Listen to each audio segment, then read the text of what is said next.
예, 안녕하세요. 자, 오늘은 희곡론에 대해서 한번 같이 공부를 좀 해보도록 하겠습니다. 자, 한국 희곡론입니다. 자, 그래서 이제 이번 시간에는 이제 제 1장에 보면 희곡의 본질이라는 게 나오거든요. 제 1장이 바로 희곡의 본질입니다. 희곡의 본질. 희곡이 어떤 건지 이런 것에 대한 이야기를 하는 게 제 1장이다라고 생각하시면 됩니다. 그래서 이 희곡이라고 하는 것이 이제 여러분 교재 4페이지를 펴보시면요.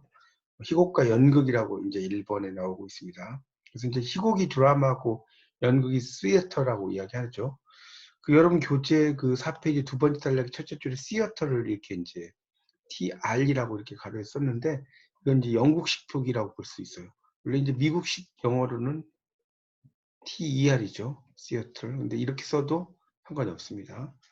그래서 그 4페이지 세 번째 단락부터 좀 보죠. 거기 보면 이제 드라마라는 게 이제 그 희곡이죠. 용어가 원래 드란이라는 단어와 마라는 게 합해졌다고 나오죠. 이 드란이라는 건 행동하다, 액트의 뜻이고요. 이 마라는 것은 결과, 이런 것을 의미하는 그런 그 합성어에서 어원을 찾아볼 수 있다. 그렇게 나오고 있습니다. 근데 이제 그 4페이지 마지막 단락의 첫째 줄에 보면 이에 비해서 연극, 시어터라는 용어는 그리스어인 세아에서 나타난 세아. 이게 본다는 뜻이고요. 그 다음에 트론. 이거는 이제 수단이나 장소 뭐 이런 걸 의미하는 거죠. 그래서 이제 거기에서 이 시어터가 나왔다는 이야기를 하고 있습니다. 조금 더 이제 설명을 좀 한다면요. 그 5페이지 위에다 좀 쓰셔도 되겠는데, 우리가 이 희곡과 연극을 이제 본다고 한다면요. 희곡이 있고 연극이 있습니다. 그걸 본다면, 자, 그 한국 희곡론 5페이지 위에 여백에 쓰시면 되는데, 희곡이라는 건 이제 드라마라고 이야기를 할 수 있겠고요. 그다음에 연극은 시어터죠, 시어터. 이렇게 쓸 수 있습니다. 영어적으로 표현한다면. 그리고 희곡이라는 것은 이제 행동이 이제 액트라고 그랬죠. 이것으로 표현되는 문학이다. 행동하기로 표현되는 문학이라고 좀 필기를 좀 하시면 좋을 것 같고요. 그러면 연극이라는 건 뭐냐? 이것은 이제 연극, 극장, 음악 또는 미술이죠. 이런 미술 같은 예술 양식이다. 예술 양식이다. 이렇게 이야기할 수가 있겠습니다. 이게 이제 연극이라고 볼 수가 있겠죠. 거기 이제 5페이지에 뭐 여러 이야기들이 나오는데 여기서는 이제 그 정도만 이해하시면 되고 나머지는 그냥 별로 크게 중요하지 않을 것 같고요. 그 다음에 이제 5페이지 관련 용어라고 밑에 나올 거예요. 관련 용어. 관련 용어들을 이제 5페이지에 보시면 드라마, 무대 위에서 공연하기 위해 이야기하는 그 드라마죠. 드라마. 그다음 넘겨보시면 6페이지 넘겨보시면 이제 이 드라마는 시, 소설과 구별되는 문학 일반로서의 극예술이 나오고요. 또 6페이지 3번에 보면 사람들의 관심을 끌 만큼 생생하고 대립적인 요소를 지닌 일련의 사건. 3번에 보면 그 일련이라고 하는 것은요. 하나의 연속적인 이런 뜻입니다. 영어로 이제 이야기한다면 series of라고 그래요. 그 일련의 사건들. 그 다음에 1800년대 이후의 연극의 특정한 경향 혹은 비극과 희극 이외의 제3의 장르로서의 작품 경향이라고 나오고 있습니다. 그 다음에 드라마틱이라는 것은 이제 드라마의 형용사죠. 드라마틱하다. 여기 강세가 옵니다. 그래서 이제 우리말로 번역은 극적인이라는 뜻이에요. 극적인. 극적이다는 것이 이제 결국은 대립적인 요소도 있는 것이고요. 또 생동감도 있겠죠. 뭐 여러 가지 뜻이 있겠죠. 그 다음에 이제 드라마타이즈는 이제 극화하는 거죠. 드라마에다가 타이즈가 붙은 겁니다. 이 동사용으로 쓰인 거죠. 그래서 극으로 만든다. 이런 뜻이고요. 그 밑에 드라마티스트는 극작가라는 뜻입니다. 이제 플레이라이트와 동의어라고 써놨고요. 그 다음에 드라마티스 페르소네 이렇게 나왔죠. 극중인물 혹은 극중인물 리스트. 그 다음에 드라마톨그는 극작법상의 기술이나 기법. 그 다음에 드라메디라고 하는 것은 드라마와 코미디 합성어입니다. 드라메디. 알았죠? 드라마와 코미디 합성어다. 자, 그 다음에 연극에서 시어터라는 것은 이게 이제 시어터라는 말 자체가 이제 극장이라는 뜻이죠. 극장. 극장이라는 뜻도 있고요. 그 다음에는 이제 그냥 공연 이런 뜻도 있고요.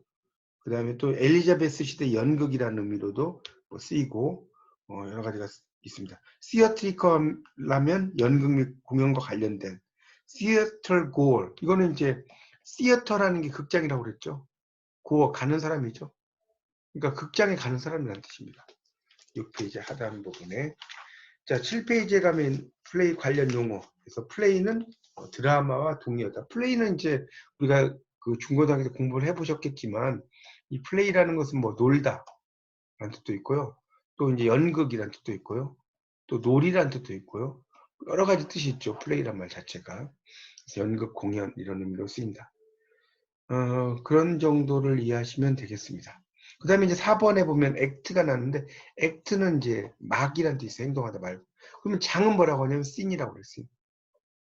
그래서 우리가 몇 막 몇 장인데 이 막은 커튼이 한번 올라갔다 내려가는 것을 이야기하는 거고요. 장은 불이 꺼지고 이제 거기서 막 무대가 옮겨지는 거 이걸 장이라고 이야기할 수 있습니다.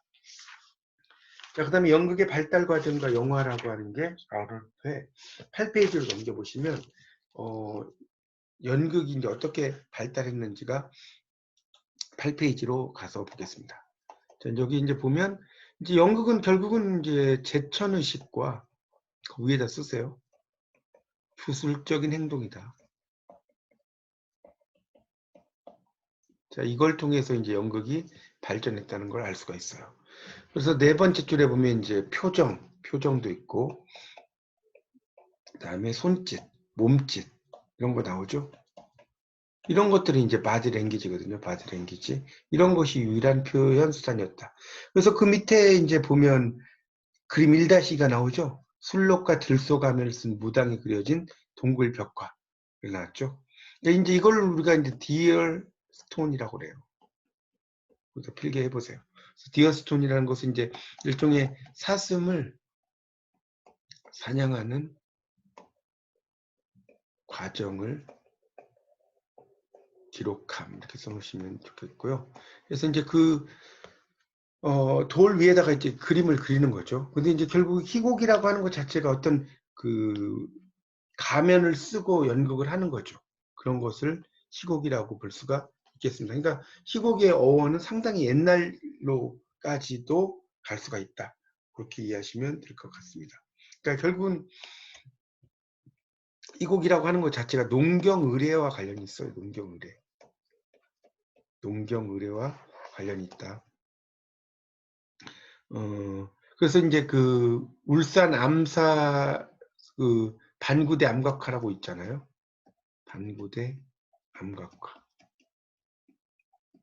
자, 이것들이 이제 보면 전부 다 그런 그 고래 그림이라든가 이런 것들이 있지 않습니까? 그런 것들도 일종의 하나의 이제 그런 그림을 통해서 이제 그 고대 사람들의 행동을 이렇게 묘사했다라고 볼 수가 있겠거든요.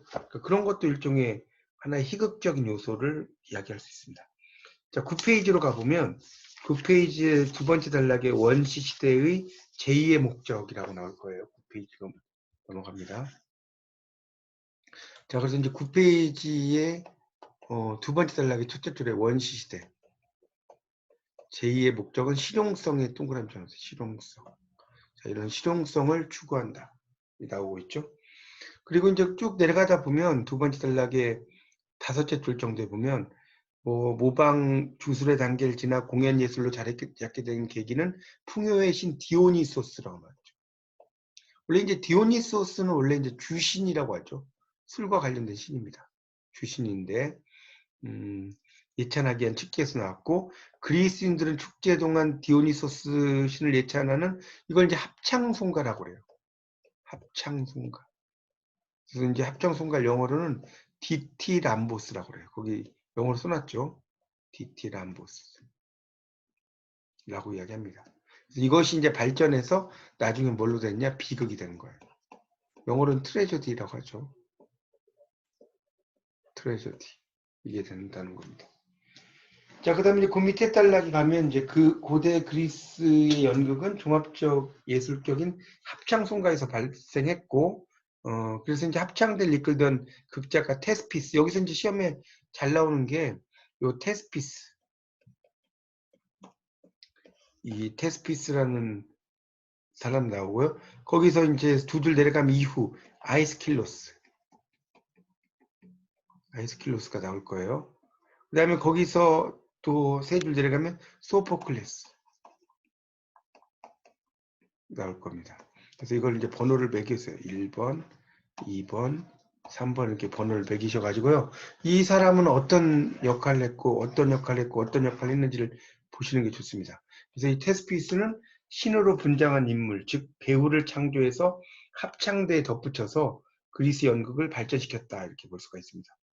그 다음에 이제 아이스킬로스 같은 사람은 제2의 인물을 창조해서 신화나 전설상의 신이나 영웅의 역할을 맡아서 이야기를 주도했다 이렇게 볼 수 있겠고요. 그 다음에 소포클레스는 이제 배우를 3명으로 확대시켜서 연극적 성격을 강화했다. 이런 것들이 나오거든요. 그러니까 그 세 사람의 각각 특징들 이런 것을 좀 알아두시는 것이 좋겠습니다. 자, 10페이지로 넘겨보세요. 10페이지 넘기면 두 번째 단락 AD는 이제 기원 후라고 번역이 됩니다. 우리가 BC가 기원 전이죠. Before Christ 전이고 AD 이거는 기원 후죠. 이게 아노 도미나이라고 해서 이제 라틴어로 In the time of the Lord죠. 영어로 말하면 예수가 태어난 이후를 이야기하는 거죠. 그래서 In the time of the Lord 이게 이제 기원 후가 됩니다. 그래서 AD 10세기경에 이제 교회에서 부활절 연극을 재현한 이후에 신구약의 인물과 사건을 극화한 종교극이 등장합니다. 종교와 관련된 드라마죠. 종교극. 그래서 천지창조와 노아의 방주 같은 신비스러운 일을 다룬 신비극이 이제 등장을 하고요. 그다음에 예수의 생애에서 펼쳐진 다양한 기적을 다룬 기적극, 미라클 플레이라고 나왔죠. 그런 것들이 또 만들어집니다. 그리고 다양한 직종의 시장 상공인과 길드, 영어로 이렇게 써요. GUILD. 길드입니다. 길드. 이때 U가 발음이 안 돼도 묵음이죠. 이런 그 길드라고 하는 것이 이제 시장 상공인 조합인데 종교국을 풍성하고 전문적으로 발전시킵니다. 그리고 이제 천지창조, 루시퍼의 몰락, 에덴 동산, 뭐 이런 거와 같은 이야기들이 이제 또 나오는데 이런 것을 이야기하는 게 순환극이라고 하고요. 그 다음에 이제 성서의 도덕관과 기독교 교리를 바탕으로 한 도덕극이 나와요. 몰렐러티 플레이라고 나왔죠. 그 대표적인 게 에브리맨. 에브리맨은 우리말로 번역하면 만인이라고 보통 번역해요. 모든 사람이니까. 모든 사람이라는 뜻이죠. 그래서 이 10페이지 밑에 에브리맨 설명 나오죠. 이 메신저가 나와서 그걸 소개하고 시작을 알리면 하나님은 세속적인 욕심 때문에 약해지는 인간을 소환하도록 부른다는 거지. 소환이니까 죽음에게 명령합니다. 원래 죽음은 눈에 보이지 않는 추상적인 것인데 이 죽음이 인물로 등장해요. 여기서는. 그래서 죽음은 에브리맨에게 먼 여행을 떠날 것과 삶의 결산서를 지참할 것과 다시 돌아올 수 없는 길임을 말한다. 에브리맨은 생각지도 않은 최후를 미뤄달라고 청하지만 불가능한 일이라는 사실을 알고는 세상을 이별하는 순간 동반자와 같이 가게 해달라고 청한다. 뭐 이렇게 나오거든요. 그래서 이제 이 우정에게 도움을 청하지만 우정은 거절하고 여러 존재에게 도움을 청해요. 다 거절하다가 그 밑에 나오죠. 마지막 단락. 에브리맨이 동행할 친구로 선행을 찾지만 그를 소중히 여기지 않은 까닭에 제 발로 걷지도 못한다. 선행이 소개한 지식은 에브리맨의 길잡이가 될 것을 약속하면서 참회에게로 간다. 에브리맨이 무릎을 꿇고 참회하자 선행이 일어나 에브리맨과 동행한다. 선행과 지식은 또 다른 동반자로 분별, 힘, 미, 그리고 오간을 부른다. 그들 또한 에브리맨과 함께할 것을 약속하고 지식은 에브리맨에게 속죄의 성사와 기름 부음을 받고 오라고 권유한다. 이렇게 나오고 있죠. 그래서 이제 속죄의 어떤 성사를 마친 에브리맨이 등장을 하고요. 모두들 함께 떠나게 됩니다. 이들이 이제 무덤에 이르자 에브리맨 배반하는 게 나오죠. 그래서 이제 그런 이야기들이 나와요. 그래서 이제 결국 에브리맨은 하나님에게 참여해서 죽고 지식이 그의 종말을 고하고 박사가 등장해서 세속적인 걸 경계하고 하나님 앞에 나약한 존재니까 선하게 살 것을 권하면서 끝난다. 그러니까 이 도덕극이라고 하는 것은 특히 에브리맨은 결국은 눈에 보이지 않는 존재를 눈에 보이는 존재로 이제 표현했다는 것이 가장 중요한 특징이라고 볼 수가 있겠습니다. 이 정도 이해하시면 될 것 같아요. 11페이지에 이제 그 두 번째 단락으로 가보겠습니다. 11페이지에 두 번째 단락을 보시면 이탈리아에서는 희극 전문 극단 코메디아 델라르테, 영어로 말하면 이제 코메디 오브 아트죠. 이 아트라는 건 예술이라는 뜻도 있지만 기술이라는 뜻도 있어요. 그래서 이제 그 기술 희곡 이런 정도로 번역할 수 있겠죠. 그래서 1550년경부터 활동하기 시작해서 200년 이상 전에 유럽에서 인기를 누렸다. 이 코메디아 델라르테가. 그래서 이제 거기에 뭐 대본들을 읽고 여러 공연을 했다는 것이 쭉 나오고요. 자, 12쪽으로 넘기시면 엘리자베스 여왕이 통치하던 영국. 이 엘리자베스 여왕이 통치하던 영국에 바로 등장한 인물이 바로 셰익스피어입니다. 셰익스피어가 등장을 하게 되죠. 그래서 순환극이 금지가 되니까 극단과 극장의 모습을 보였고 크리스토퍼 말로와 윌리엄 셰익스피어, 벤 존슨들이 이제 우수한 작품을 창작했다는 겁니다. 그래서 이 셰익스피어에 대한 존재가 상당히 좀 미궁에 빠져 있는데 과연 어떤 사람이냐. 셰익스피어가 그렇게 공부를 많이 한 사람은 아닌데 대작을 쓰죠. 그래서 이제 행간의 사람들은 셰익스피어가 크리스토퍼 말로우다. 이런 이야기까지 하고 있습니다. 근데 이제 뭐가 정답인지는 정확히 알 수가 없어요. 그래서 이제 그런 하여튼 세 사람이 되게 유명한 작가였다. 이 정도만 이해하시면 될 것 같습니다. 그리고 이제 셰익스피어 러브라는 작품이 1998년에 영화관에 상영하죠. 이 영화를 안 보신 분은 한번 보시면 좋겠습니다. 이게 98년작이에요. 그래서 이제 그런 것이 있었다는 것이고 그 이후로는 이제 그런 그 유럽을 이끌었던 그런 그 연극이 상당히 융성기를 가졌다. 그렇게만 이해하시면 됩니다. 그 밑에 막 여러 가지가 나오는데 여러분 이걸 다 일일이 공부할 필요는 없어요. 그냥 그 정도만 이해하시면 될 것 같고 자 13페이지 보세요. 13페이지. 13페이지로 가서 그래서 이제 19세기 이후에 그런 모든 유럽 국가에서 이제 연극이 문화예술의 중심으로 자리 잡았다. 두 번째 단락에 첫째 줄 나오죠. 그런 것이 나오고 있습니다.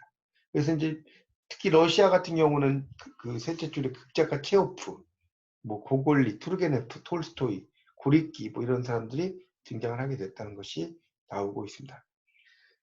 자, 13페이지의 세 번째 단락. 그래서 19세기 말에서 20세기의 연출가, 극작가 거기 이제 보시면 이제 영국의 버나드 쇼가 등장해요. 피그말리온. T.S. 엘리엇의 성당에서의 살인. T.S. 엘리엇은 원래 항무지라는 작품을 쓴 시인이죠. The Wasteland. 자, 이걸 쓴 시인이지만 성당에서의 살인이라는 작품도 쓰게 됐다는 겁니다. 그 다음에 아일랜드 극작가 존 밀링턴 싱이죠. 이런 사람도 있고요. 여러 작품이 쭉 나오고 있습니다. 자, 넘겨보세요. 자, 14페이지. 그래서 14페이지에 특히 이제 네 번째 줄에 해럴드 핀터는 부조리 극을 쓴 작가예요. 해럴드 핀터는. 그래서 생일 파티, 관리인 톰 스토파드의 햄릿을 개작한 로젠 크렌치와 길던스턴은 죽었다. 이런 것들도 이제 약간 개작해서 쓴 작품들이라고 볼 수가 있겠습니다. 그 다음 쭉 내려가다 보면 이제 그 손턴 와일더의 우리 읍내, 보통 이제 아웃타운이라고 번역을 하죠. 그 다음에 유진 오닐의 테네시 윌리엄스의 욕망이란 이름의 전차. 아주 명작이죠. 그 다음에 유진 오닐의 이제 밤으로의 긴 여로라든가 아서 밀러의 세일즈맨의 죽음, 크루서블. 이 크루서블이라는 건 이제 우리말로 번역을 하면 시련이라는 뜻입니다. 시련을 크루서블이라고 하죠. 그래서 이제 그런 그 시대를 거쳐서 19세기에 이제 연극이 상당히 많은 발전을 일으켰다. 이런 이야기가 쭉 나오니까 그건 넘어가서 보도록 하겠습니다. 넘어가시고 15쪽. 15쪽에 보면 연극이 이루어진 공간 극장이라고 나옵니다. 아까도 제가 연극에 대한 이야기 했죠. 연극이라는 것은 이제 보여주려는 것과 보는 것이 있다. 이런 이야기 했고요. 시어터의 시어가 본다라고 그랬죠. 시어터. 이 보다. 시의 뜻이죠. 자, 그런 얘기가 나오고 있습니다. 16페이지의 두 번째 단락. 그런데 한눈에 봐서 극장임을 확인할 수 있는 건물이 있는 반면 언뜻 봐서는 극장인지 아닌지 구분이 가지 않는 공간도 있다. 후자는 평소에는 극장을 쓰이지 않지만 특별히 공간으로 선택된 경우를 가리킨다. 전자를 유형의 극장, 후자를 무형의 극장이라고 한다. 유형이라는 건 형체가 있는 거고 무형은 형체가 없다는 소리죠. 이렇게 볼 수가 있습니다. 그런 무형의 극장을 그냥 아무 공간이나 이렇게 만들 수가 있죠. 그러니까 우리가 한국의 전통극, 한국의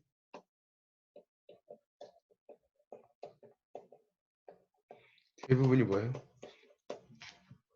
무형의 극장입니다. 이렇게 볼 수가 있겠습니다. 자, 그런 이야기를 알아두시면 좋겠습니다. 그래서 이제 거기 이제 보면 이 무형의 극장에 얘들이 쭉 나오죠. 17쪽에 보면 첫째 줄에 한때 사라졌다가 복원된 그림자극, 만석중놀이, 초파일의 절마당, 이런 무형의 극장은 동서고금, 동양과 서양과 옛날과 지금이죠. 무수히 많다. 그런 이야기를 하고 있습니다. 그러니까 결국은 이제 우리가 그런 걸 이야기하는 거고, 환경극. 그래서 별점을 써요. 환경극. 이것도 중요하죠. Environmental Theater. 그 밑에 설명 나오죠. 기존의 극장 건물이 아닌 방, 차고, 다락, 창고와 같은 모든 공간을 연극적으로 활용하는 현대 연극이다. 이게 나오고 있습니다. 자, 그래서 이제 연극적 행위의 주체 배우라고 나왔죠. 배우. 배우가 중요하고 17쪽에 보면 사슴의 탈을 쓴 원시 배우가 나오죠. 이게 또 재밌죠. 우리가 그 청산별곡이라는 작품에 보면 고려가요. 사삼이 짐대에 오라셔 해금을 혀거를 들어라 라고 나오죠. 사슴이 장대에 올라가서 해금을 연주하는 걸 듣는다는 거죠. 그러니까 그때 사슴도 복장을 한 존재라고 볼 수가 있겠습니다. 그런 이야기들이 이제 쭉 이어지고 있어요. 여러분이 한번 읽어보시면 뭐 크게 어려운 이야기 없으니까 20쪽까지가 이제 쭉 그런저런 이야기들이 쭉 이어지니까 그걸 한번 보시면 됩니다. 자, 21쪽. 연극의 필수 요소로서의 관객이 나왔죠. 관객이 중요하다 이거죠. 당연히. 관객이 많이 봐야 되잖아요. 1000만을 돌파했는지 2000만을 돌파했는지 영화도 그런 것처럼. 그래서 관극과 독서의 비교. 21쪽입니다. 그래서 관객의 관극은 특정 장소 극장을 요구하고 독자의 독서는 특정 장소가 불필요하다. 관객의 관극은 집단적 감상이고 독자의 독서는 개인의 행위다. 관객에 의한 관극은 관극을 잠깐 미룰 수 없어요. 그런데 독서를 잠깐 미룰 수 있죠. 또 반복해서 보기 어려워요. 관극은 반복적 감상이 있다. 집단적 수용이죠. 개인적 수용이다. 이렇게 나올 수가 있다는 거예요.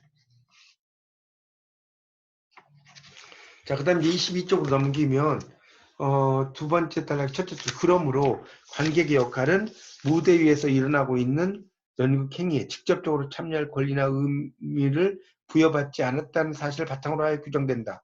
관객이 의도적으로 연극 행위에 직접 참여하지 않으려는 현상을 연극 기호학에서는 불참여 관습이라고 한다. 나오고 있습니다. 그런 걸 좀 염두에 두시고 보겠습니다. 그러니까 결국 이제 관객은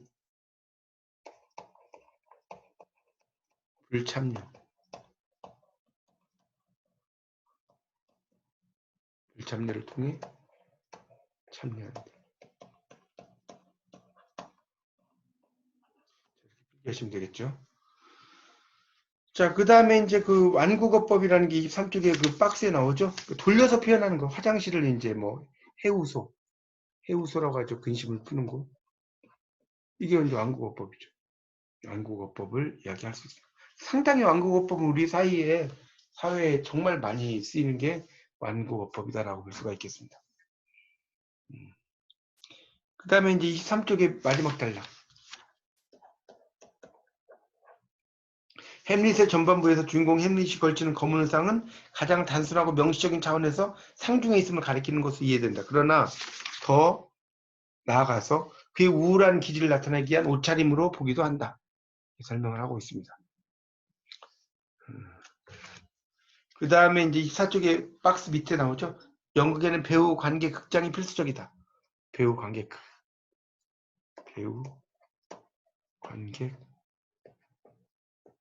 극장. 이렇게 이제 볼 수가 있다는 겁니다. 그 다음에 25쪽으로 가보면 이제 그 극장 배우 관객은 뭐 연극의 3요소는 다 아실 거고 25쪽이 두 번째 단락이 넷째 줄에 있죠. 이런 거. 그다음 레제 드라마. 이제 레제 드라마라는 게 뭐가 있습니까? 부흐 드라마. 부흐 드라마죠. 그러니까 부라는 게 자체가 북의 북. 책이라는 뜻이죠. 그런 것을 볼 수 있다는 거죠. 그러니까 책을 많이 사람들이 보다 보니까 공연을 하게 되는 거라는 거죠. 그렇게 볼 수 있습니다.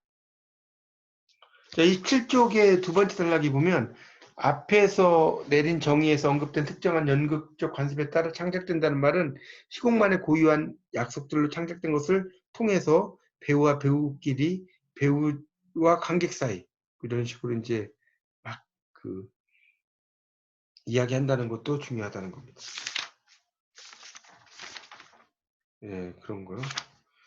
그 다음에 이제 31쪽에 보면 31쪽의 세 번째 단락. 희곡의 지시어에는 늘 말하는 나가 중요하고 화자로서의 나가 현재 그 위치하고 있는 여기 지금이다. 설명하고 있습니다.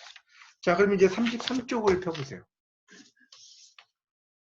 33쪽입니다. 페이지. 자, 연극의 3요소가 아닌 거 1번. 당연히 3번이죠. 희곡이죠. 극장 배우 관객이 3요소고 희곡은 연극의 4요소에 들어가요.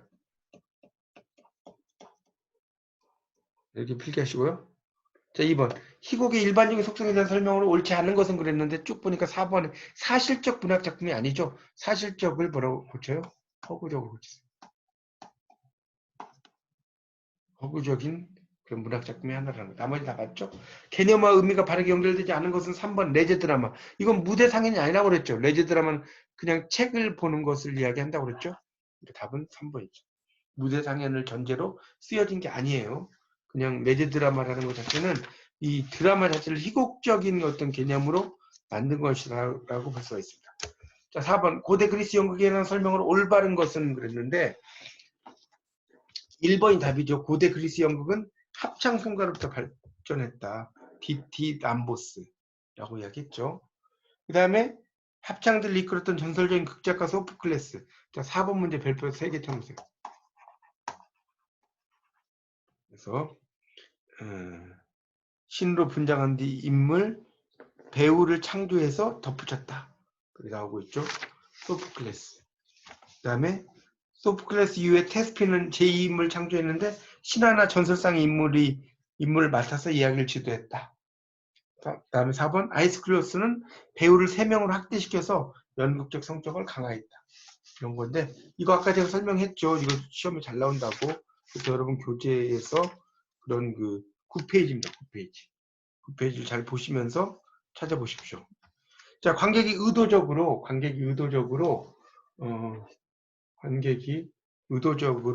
연극행위에 참여하지 않으려는 현상을 연극 기호학에서는 무엇이라고 하는가?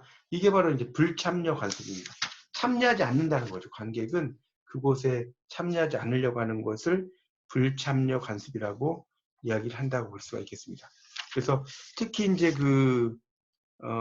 이 33페이지에 나오는 이 고대 그리스 연극에 관한 거 이런 걸 잘 보시는 것이 중요하고요.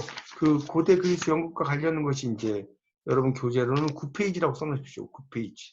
그래서 제2의 인물을 창조하는 것은 거기 9페이지 아까 설명했죠. 아이스킬로스고 그 다음에 신으로 복장한 인물, 배우를 합창대에 덧붙인다. 그런 것들 나오죠. 이거는 테스피스라고 나왔죠. 테스피스. 뭐 이런 거. 그래서 이제 그런 여러분이 이 말을 누가 했는지를 잘 보시는 게 좋을 것 같고요. 그 연극행위에 참여하지 않는 것은 당연히 문제 자체에 참여하지 않는 것이 나오잖아요. 문제 자체에 참여하지 않는 것이 나오니까 이 참여하지 않는 것을 우리가 뭐라고 하냐면 불참여 관습이라고 이야기를 합니다. 그래서 그렇게 정리를 하시면 1장이 끝났습니다. 1장이 끝났어요. 그래서 1장의 내용을 이렇게 핵심적인 내용을 좀 보시면 되겠고요. 그 다음에 나오는 것이 이제 희곡의 구조가 제2장에 보면 희곡의 구조라는 그 파트가 있어요. 희곡의 구조. 요건 제가 한 10분 정도 있다가 좀 녹화 올린 다음에 다시 제가 좀 초대해서 수업을 하겠습니다. 그러니까 7시 한 42분 정도에 제가 다시 초대를 하도록 하겠습니다. 그러니까 그렇게 보시면 될 것 같습니다.